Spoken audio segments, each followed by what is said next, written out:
തൃശൂർ മാളാക്കുഴൂരിൽ ലൈംഗിക അതിക്രമത്തിനിടെ കൊല്ലപ്പെട്ട 6 വയസ്സുകാരന്റെ മൃതദേഹം ഇന്ന് പോസ്റ്റ്മോർട്ടം ചെയ്യും. കസ്റ്റഡിയിലുള്ള പ്രദേശവാസിയായ ജോജോയുടെ അറസ്റ്റ് ഇന്ന് രേഖപ്പെടുത്തും. ക്രിമിനൽ പശ്ചാത്തലമുള്ളയാളാണ് പിടിയിലായ ജോജോ. ലെവിൻ കെ വിജയനുണ്ട് തൃശൂരിൽ നിന്ന്. ലെവിൻ, ഒരു നാടിനെയാകെ വേദനിപ്പിച്ചൊരു സംഭവമായിരുന്നു ഇന്നലെ മാളയിൽ ഉണ്ടായത്. ഈ പ്രതിയുടെ ചോദ്യം ചെയ്യലടക്കമുള്ള കാര്യങ്ങൾ ഇന്നലെ ഇപ്പോൾ വരെ നീണ്ടു. ഇനി എന്തെല്ലാം കാര്യങ്ങളിലാണ് പോലീസിന് ഒരു വ്യക്തത വരാനുള്ളത്?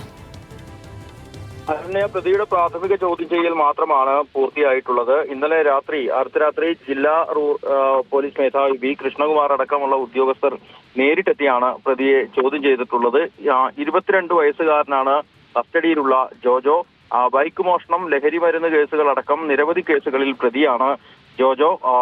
ഇയാൾ ആദ്യഘട്ട ചോദ്യം ചെയ്യലിൽ പലതവണ പരസ്പര വിരുദ്ധമായ മൊഴിയാണ് നൽകിയിരുന്നത്. ആദ്യം 6 വയസ്സുകാരനായ കുട്ടി തന്നെ അസഭ്യം പറഞ്ഞു. അതിന്റെ ദേഷ്യത്തെ തുടർന്ന് വെള്ളത്തിൽ മുക്കിക്കൊന്നു എന്നുള്ളതാണ് ആദ്യം മൊഴി നൽകിയത്. പിന്നീട് രണ്ടാമത് ഇയാൾ മൊഴി നൽകിയത് ലൈംഗികമായി കുട്ടിയെ ഉപദ്രവിക്കാൻ ശ്രമിച്ചു. അത് ചെറുത്ത കുട്ടി അമ്മയോട് പറഞ്ഞു കൊടുക്കും എന്ന് പറഞ്ഞു. അതേ തുടർന്ന് ഭീഷണിപ്പെടുത്തി മുഖം പൊത്തി കുട്ടിയെ വെള്ളത്തിൽ മുക്കിപ്പിടിക്കുകയായിരുന്നു. മുക്കിപ്പിടിച്ചപ്പോൾ കുട്ടി രക്ഷപ്പെട്ട് പുറത്തേക്ക് വരാൻ ശ്രമിച്ചു. പക്ഷേ വീണ്ടും ഇയാൾ കുട്ടിയെ മുക്കിപ്പിടിച്ച് വെള്ളത്തിൽ മുക്കിക്കൊന്നു എന്നുള്ള നിലയിലാണ് മൊഴി നൽകിയിരിക്കുന്നത്. പ്രതി പറയുന്ന കാര്യങ്ങൾ പൂർണ്ണമായും പോലീസ് ആദ്യഘട്ട ചോദ്യം ചെയ്യലിൽ വിശ്വാസത്തിൽ എടുത്തിട്ടില്ല. പക്ഷേ വിശദമായ ചോദ്യം ചെയ്യൽ ഇന്നും തുടരും.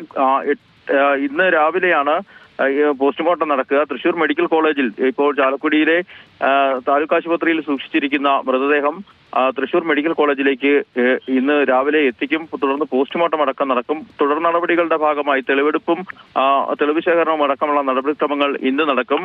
ഈ സ്വർണ്ണപ്പള്ള പാടശേഖരത്തിന് സമീപത്ത് കുഴൂരിലെ അവിടെയാണ് കുട്ടിയെ അവസാനമായി ഈ കസ്റ്റഡിയിലായിട്ടുള്ള യുവാവിനൊപ്പം കാണുന്നത്. CCTV ദൃശ്യങ്ങളാണ് സംഭവത്തിൽ നിർണായകമായ തെളിവായി മാറിയത്. CCTV ദൃശ്യങ്ങളിൽ ഇന്നലെ വൈകിട്ട് 6 മണിയോടുകൂടി ഈ കസ്റ്റഡിയിലുള്ള യുവാവിനൊപ്പം ഈ മരിച്ച കുട്ടിയെ കണ്ടെത്തിയതോടുകൂടിയാണ് നാട്ടുകാർക്ക് സംശയം തോന്നിയത്. ആദ്യഘട്ടത്തിൽ ഈ കുട്ടിയെ കാണാതായി തിരയുമ്പോൾ നാട്ടുകാർക്കൊപ്പം ചേർന്ന് തിരച്ചിലിൽ ഇയാൾ പങ്കെടുക്കുകയും ചെയ്തു. പക്ഷേ ചില ആളുകൾക്കടക്കം സംശയം തോന്നിയതിന്റെ അടിസ്ഥാനത്തിലാണ് ഇയാളെ കുറിച്ചുള്ള വിവരങ്ങൾ പോലീസിന് കൈമാറുന്നത്.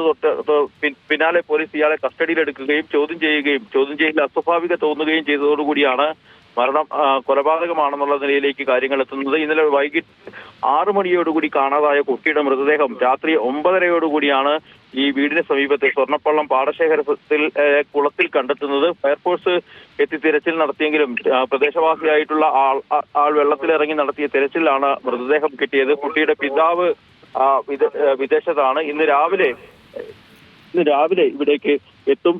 അതിനുശേഷമായിരിക്കും തുടർ നടപടികളെ കുറിച്ച് ആലോചിക്കുക. ഏതായാലും പോസ്റ്റ്മോർട്ടം അടക്കമുള്ള നടപടികൾ പോലീസ് പൂർത്തീകരിക്കും. അതിനുശേഷം തെളിവെടുപ്പ് അടക്കമുള്ള കാര്യങ്ങൾ നടക്കുമെന്നാണ് ഉദ്യോഗസ്ഥർ അറിയിച്ചിട്ടുള്ളത്. അരുണ്യ. ശരി, തൃശ്ശൂരിൽ നിന്ന് ലെവിൻ കെ വിജയനാണ് വിവരങ്ങൾ നൽകിയത്.